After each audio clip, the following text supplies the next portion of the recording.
7 scary stories cops won't forget.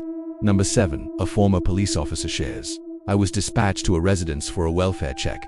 The person who called in was concerned because her daughter's boyfriend had been acting strange lately, like he was on drugs. When I knocked on the door, no one answered, so I tried the handle and it was unlocked. I walked in and I saw this guy sitting on the couch. He had a big smile on his face and he was covered in blood. He lunged at me and said, "You're not gonna believe this, dude. I just killed 3 people." Before I could react, he pulled out a knife and he started stabbing at me. I pulled my gun and shot him 4 times. He didn't even flinch. He just looked at me and he smiled.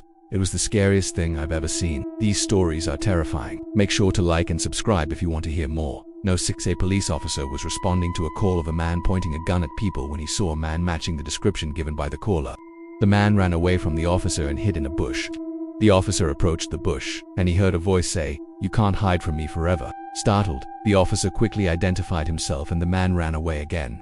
The officer chased after him and eventually the man tripped and fell. As the officer got closer, he realized that the man was bleeding profusely from the nose, and he had a gun in his hand.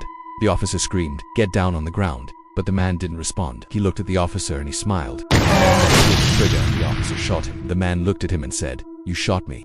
The officer responded, "Yeah, I shot you because you pointed a gun at me." The man then looked down at his chest and he realized that he had a bullet hole in his shirt. He looked back at the officer and he whispered, "I didn't mean to do it." The officer immediately regretted shooting him.